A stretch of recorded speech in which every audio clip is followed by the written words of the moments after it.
Good morning, everyone. Welcome to a new week. I have picked a rather naughty topic, said Nigeria solving the Riemann problem. If you're a mathematician, like my brother and friend Modiu Olaguru, PhD, you would have come across the Riemann hypothesis at one point or the other in your studies. The Riemann hypothesis is one of those mathematical questions or equation, I should say, that mathematicians are deemed irresolvable, a problem that cannot be solved. Not unlike what the Greek would refer to as a Sisyphean problem. That is when you're given a stone to roll uphill. Nigeria comes across as being something of that nature, an unresolvable problem. So over the years, you find multiple geniuses and thinkers, more temperate men than myself and women too, attempt to solve the Nigerian problem, and they ended up consumed by Nigeria because, make no mistake about it, Nigeria kills, and it kills with brutal efficiency. It doesn't just kill persons. That's routine for Nigeria. But Nigeria kills dreams, it kills visions, it kills hope. It drains the fighter of every resolve to fight a system that would appear to be relentless in its capacity to kill. Nigeria kills, and it's consumed a lot of men who have tried to solve the Nigerian problem. Or shall I say problems? But if we're to attempt to solve a problem, we must first of all have clarity as to what the problems are or is. And it is only in the knowledge of the problem, or shall we say diagnosis, that you then begin to deal with the solution or the likely solutions. So, what are the Nigerian problems? The Riemann hypothesis or the Sisyphean task as it relates to Nigeria? What are these problems? Remember, I want to talk about the solutions. But it is important that we ask ourselves, what are the problems or who are the problems? And it brings to mind the Yoruba proverb. It says, Ajala, Tanoe, a question to Ajala, who whipped you? And Ajala turned to the person asking the question. Shilben, no, isn't it you? So the Nigerian problem, when we ask what the problems are, I believe that we should look in the mirror both to find the problem and to find the solutions. And I think sometimes to even identify the problems, we do need some deep introspections and self-identification as well. Because we have both the problems and the solution to the problems. We have the problem of insecurity. Insecurity manifests in different ways across the length and breadth of Nigeria. But let me speak to what I know. Let me begin from where I live, my region, the southwestern part of Nigeria. In the southwestern part of Nigeria, insecurity flows from different fountains. In Lagos, it flows from the criminal capture of the state. Don't worry, it's not unique to Lagos. Lagos is not the only state that has been criminally captured, but this is where I live. So let's speak to that one since we're speaking to insecurity. A couple of days back, one of my friends on social media, yeah, I believe he was, said, no, no, no, no, no, no, no, no, no. It wasn't here. It was actually my brother, Peter Oshun. He asked the question if people still kill pickpockets in Lagos by dousing them with petrol. And some scallywag said, oh, petrol is too expensive to be wasted on robbers. And I said, actually, it goes beyond that.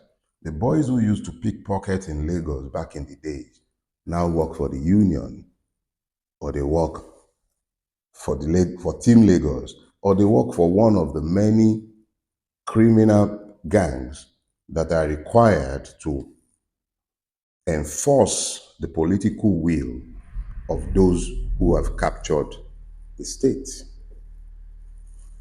Oh yeah, NEPA did its thing, and Nigerian also just started burning my money in this age of blabber. So back to the subject. Those who used to pickpocket in Lagos now work for the state in different capacities and in different ways. So incidences of pickpocketing, even though still there, is either licensed by those who would, well, you know the story. Practically every criminal in the state, except to discount the normal everyday burglars here and there, but the real criminals who used to terrorize the state have now found different roles for their existence. You find the same NURTW structure in your state, where the one that is pretending to be Awolowo Redux, hold sway. The criminal gangs have become part and parcel of the state. Let me not even go and start speaking about Ogun State. The key thing you need to understand when it comes to the insecurity we're dealing with is that in the Southwest, it's about a criminal alliance between those who govern and those who are professional street criminals. They have found alliances. They work hand in hand. I'm not speaking to Oshun because I don't live there, even though that's my home state. I can't speak to Ekiti, but you could have seen the confluence of criminals and politicians since the years of Fayose, for instance. You cannot discount the same when you go to those states. I'm not suggesting that what you see in Lagos is any different in any one of the other states in the Southwest, but that is as far as criminality is concerned. You would always get the criminals who are not working for the state, and those are the ones you would usually find chased down, paraded by the police. That is what usually happens. Now, if you go to the Southeast, you have unknown gunmen, unknown men. You have the regular IPOP. You have EPA. You have all kinds of criminals. But when you look deep, you find very quickly that the key reason that these things are there are about the unaddressed grievances of those who seek citizenship but have been denied the right of citizenship. Their rebellion, rightful rebellion, sometimes overtaken by criminals or criminality, and then you find copycats. Some of these were people licensed originally by politicians who were playing grievance politics in order to legalize their own powers, which were never exercised for the people. I'm speaking generally and in broad terms, and local variations might be there.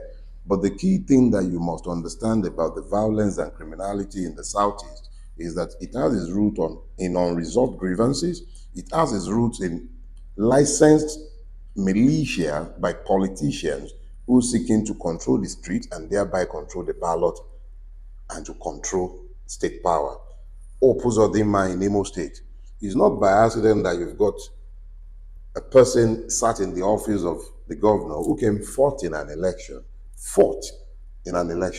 and by some judicial abracadabra is there. So now tell me, how easy would it have been to evict him from that office if the state was to be at peace? But that's another story for another day.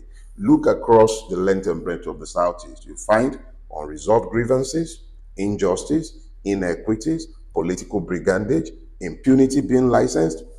much the same as it is licensed in the Southwest for different reasons. But each one of these levels of violence that contributes to the insecurity works for persons working for the Nigerian state. Okay, let's move to the South South. Of course, the oil story tells its own story. The fact that the Nigerian state is essentially a licensee, or is it a licensor, by the end of the day, the Nigerian government cannot operate in the Niger Delta without the license of the militias.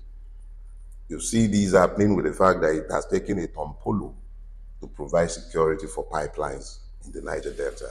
This in a country that is blessed with with a navy, that has police, with an army, air force, and yet, in the midst of all this, oil is being stolen. Who is fooling who? So, if there was security, if there was peace in the South South, wouldn't there be accountability? Betcha there will be. But how much easier is it to continue to steal the people blind, license impunity of the worst form, whilst pretending to be governing the people? That is the situation that the South South is. Now, let's jump up to the Middle Belt. The Middle Belt is the way it is because Fulani militia have been granted the right of impunity by the Nigerian state, which finds it easier to deal with having millions in IDP camps than to provide security to the people.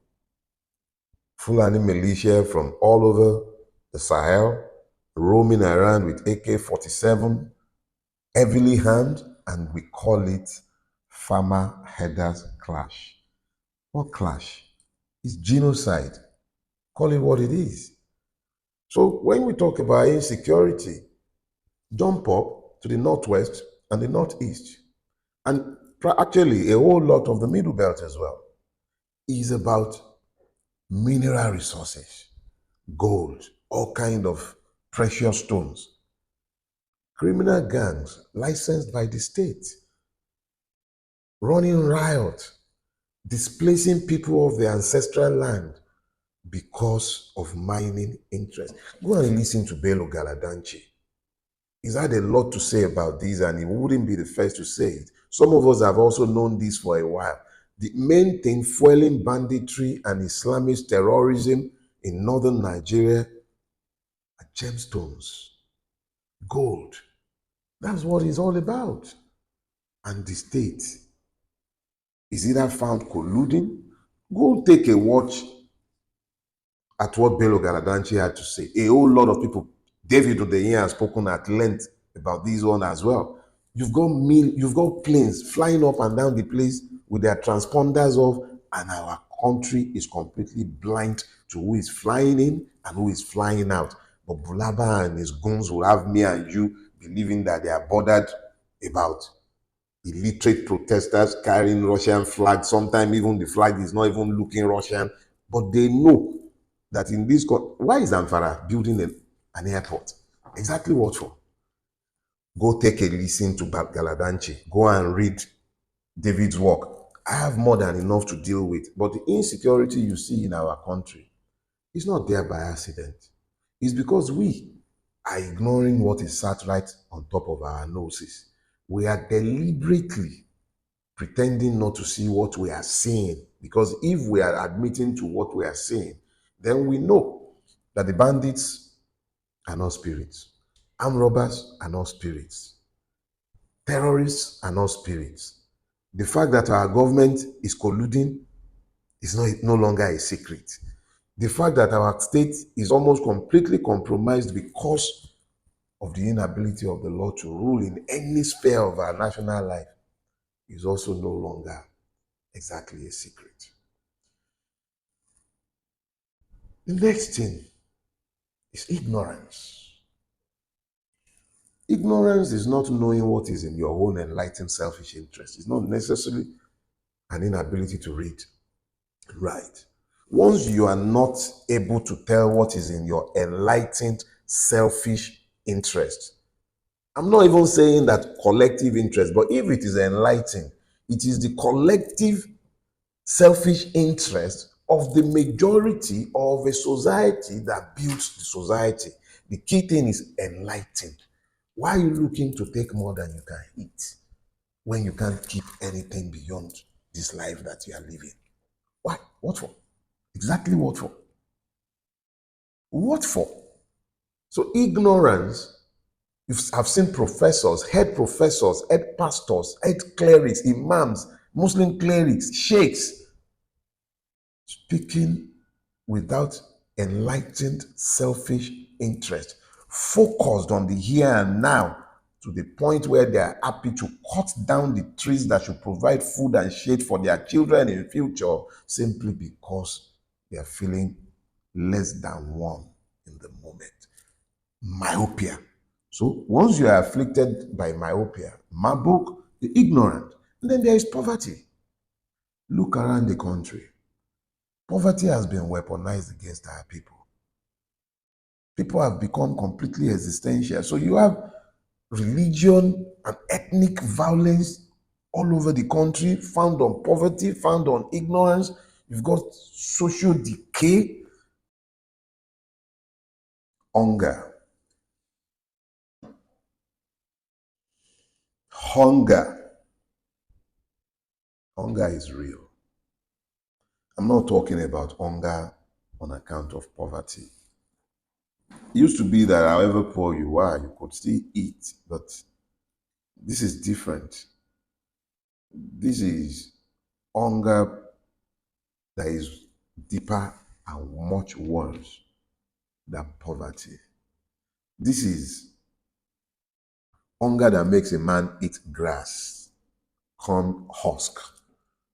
Yeah, that level of hunger, bordering on starvation.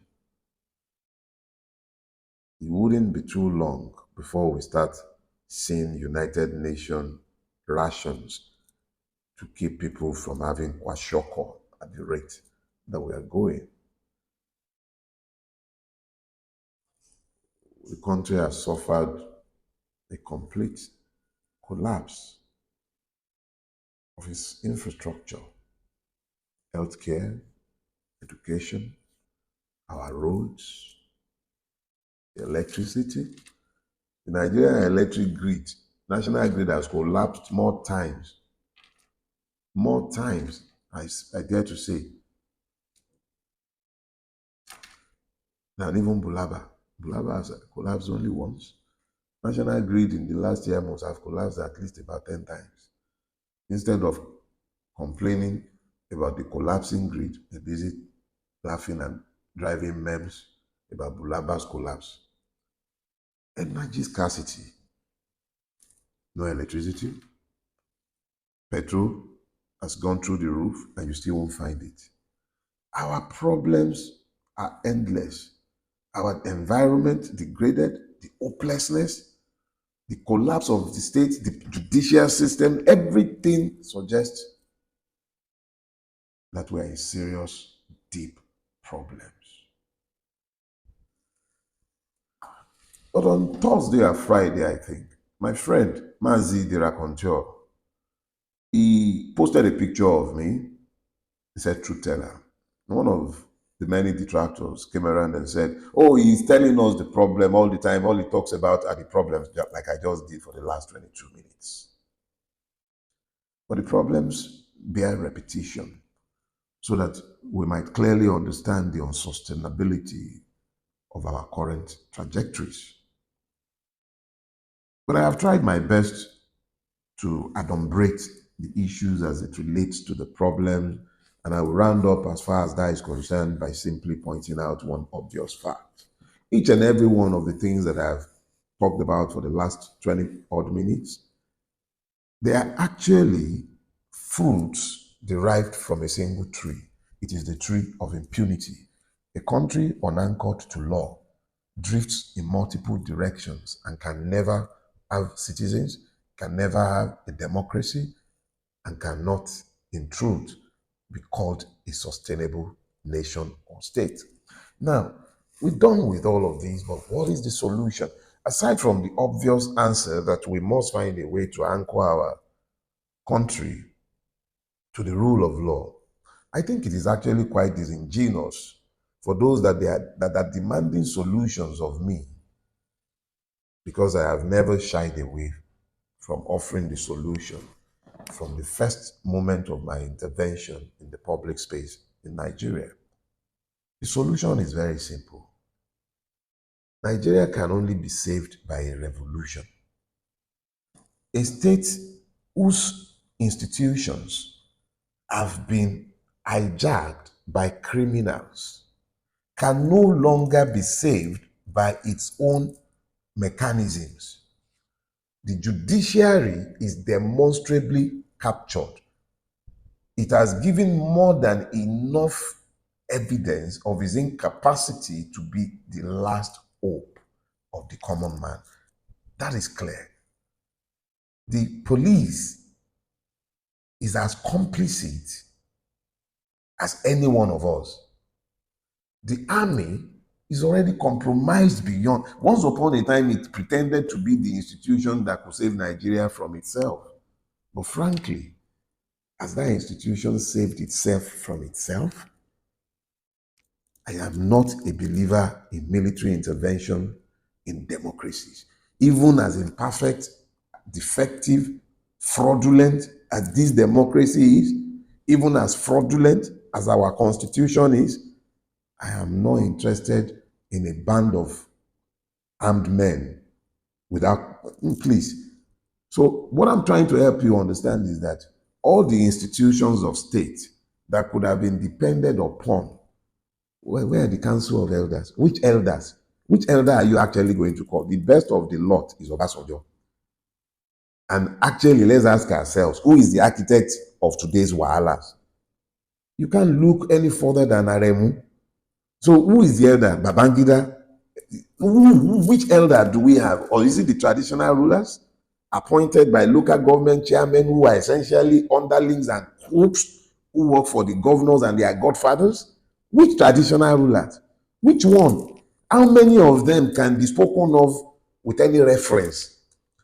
Are those not the ones gathered in Aso Rock when Bulaba was telling them, or rather telling them, reminding them that he bought this country, so he's a slave deed, and he bought it. So which one of them? Where is the state organ to which we might appeal for our country to be saved? The reality is that it's all gone. It is all gone. Day before yesterday, I went to Facebook, and as I went to my page, as I got to Facebook, I saw the usual thing, what's on your mind?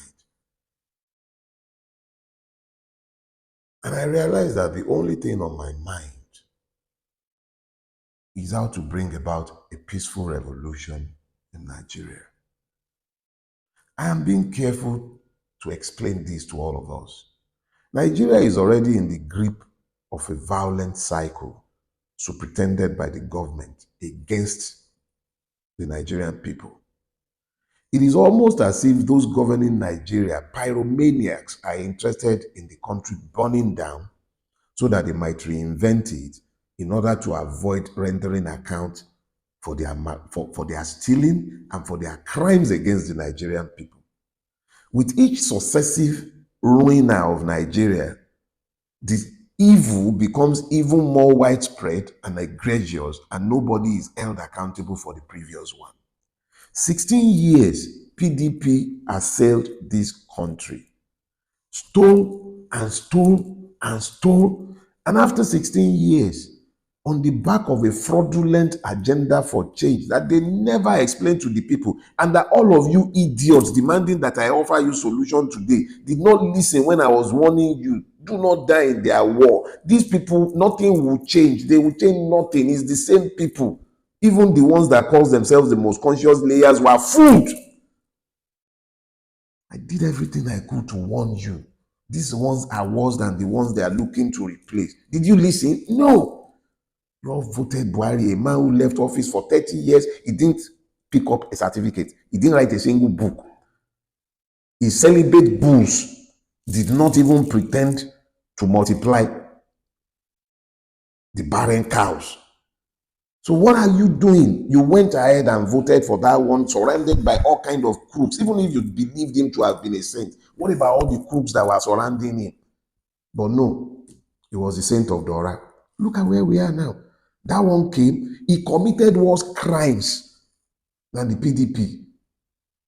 He couldn't catch a single one of the PDP thieves because all the PDP thieves came into the APC to join the crooks that were already in the APC, and you were hearing it loud and clear. Oshiomhole told you, join us and your sins are forgiven. So they joined the APC. None of the thieves could be held responsible. Akpabio became a minister in the cabinet of your saint. And then when the saint left and brought this disaster, Akpabio became the Senate president. In the chambers of your country, they are singing on your mandate we shall stand. The national anthem was changed within days, maybe like 72 hours or thereabout. National minimum wage, up until today, no implementation, but fuel is over 1,000. How do you expect anything to change with this kind of people in power? So yeah, what is on my mind is a peaceful revolution in Nigeria. There is a complete compromise already of all state institutions. And nothing stands between the people and those who have captured the powers of the state. Judiciary is dead. The military is complicit. The traditional institution is dead and compromised. The clergy are complicit. The intelligentsia is dead, and the international community so pretends all of this because they are beneficiaries from the ruination of our country. So yeah, the only solution is a peaceful revolution and a peaceful resolution as well. But what is a revolution? A revolution means to turn around. I have had a lot of people coming to me to say, how can you have a peaceful revolution? The character of the revolution you seek is in your hand, and you have a duty to outline it. It is intellectual indolence of the worst form that will lead you to believe that when we talk about revolution, it must necessarily be violent. No. I have no control over what the state will do, and you already know that the state will always be violent. But if you believe that there is a need for Nigeria to turn around, this is a time when you need to be exploring non-violent options that makes it impossible for the state to visit violence on you. What happens to sit-at-homes? What happened to industrial strikes? If we all agreed that we have a need to change where we are, if we all agreed that on a particular day would sit at home for 1 week, if we all agree that there is a need for that, if we all agree that we must do something about our pathetic situation, why is it so difficult? The state is always violent. You come out on the street. That's why it always seems as if I'm speaking against protests. I have never spoken against it. I'm just pointing out the folly of protests. You can count on the police to come out and start shooting. You can count on elements of the army to be persuaded to go onto the street to kill people like they did at Lekki Toll Gate. You can count on them. There are murderous elements within the state, and they have non-state actors that they can always activate. But if you sat in your home, who is going to come and shoot you? Yeah, people die of stray bullets fired by Nigerian army and police all the time in their homes. But this is not what I'm talking about. That the state will be violent, you can predict that. You can take it for granted. But does it mean that you have to join them in their violence? And does it mean that you must allow yourself to be handcuffed and blinded to reason simply because you do not wish to offend your slave masters?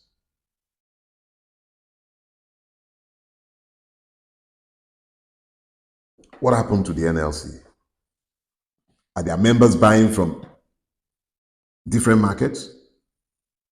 Even the former bat idiots, by now they should be receiving sense. Aren't we all buying from the same market? Are we asking for something for anyone different from what we are demanding for ourselves? It's about finding the common purpose. It's not partisan. This is not about Peter Obi. It's not about Bulaba. It's not about Atiku. It's about our country, the future of this country, the future of our children. Must we wait until the whole country goes up in smoke before we realize that we are the ones who have to come to our own aid? So yes, there are solutions. Solutions are not common. They are not usual. Those solutions demand that we use our brain. It demands that we should cooperate together as one. It demands that we should look to the next person and understand that the issues that are afflicting us are the exact same that are afflicting them. It demands that we should find common purpose. It demands that we should educate ourselves. It demands that we should come off social media. We should talk to people that we find on the street. It demands that the conscious must awaken those who are still unconscious or sleeping. It demands that we should confront ourselves with the truth, but it is not impossible. Never tell me again that non-violent protest or non-violent revolution is impossible in Nigeria. It is very possible. Stop defeating yourself. It is not beyond our intellectual capacity as human beings. We can do it. We've done it before.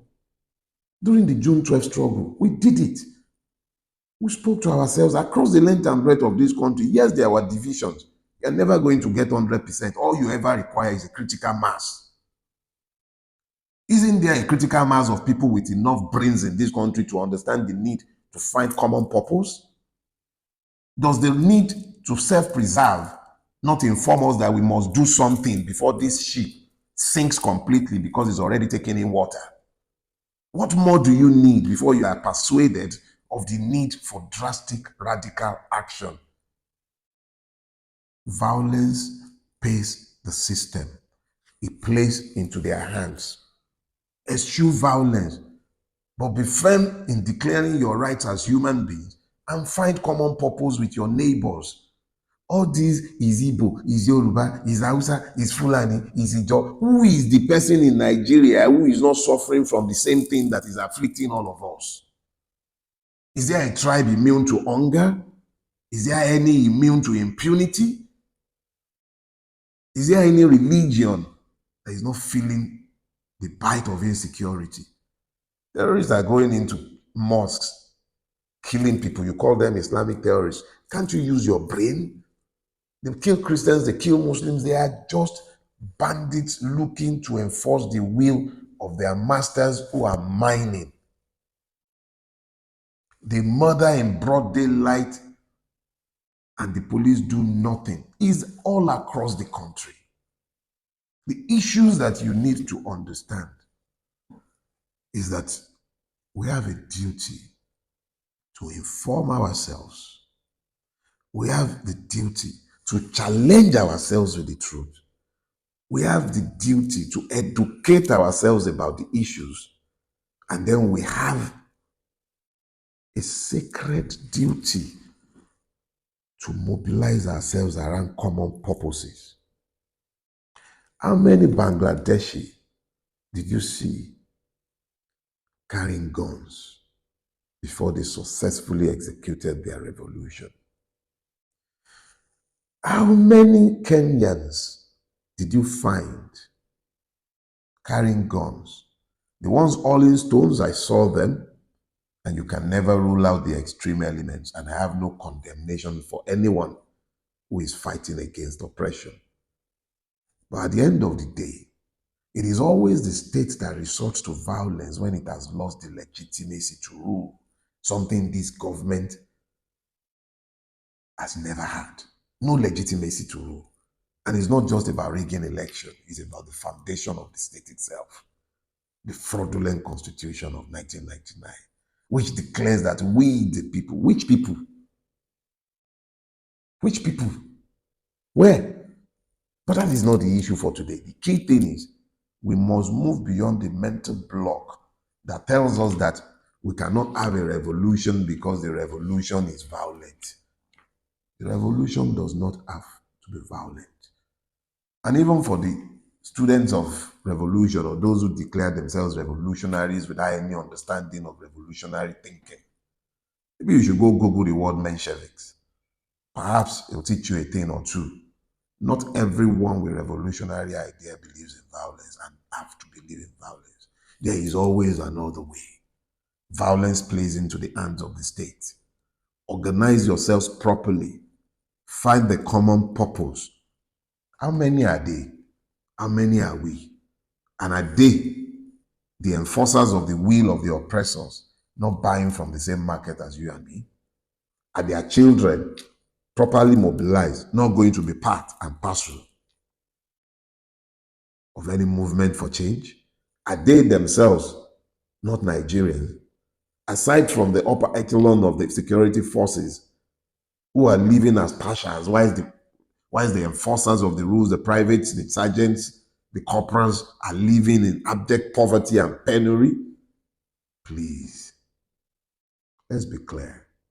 It is intellectual indolence and cowardice that will lead anyone to believe that we cannot have a peaceful revolution. We can. It is not beyond our capacity to understand what is in our enlightened selfish interest. And we should find them quickly because the night is coming. My brother and friend Ademola Adesina Ogunlano, may God rest his soul. He will be buried this week. However long we live, we all will die. He lived well. He fought valiantly. Ultimately, as with all men, he is dead today. Continue believing that some Savior is coming to save me and you tomorrow. We will die as he has died. He never believed any Savior was coming. He always believed it was up to us. And it remains up to us. Me, you. If you're looking for the problems of Nigeria, look in the mirror. And if you are finding the solutions to Nigerian problems, also look in the mirror. It's me and you. Together, we can solve it or we can remain victims. Have a blessed week ahead. God bless you. Amen.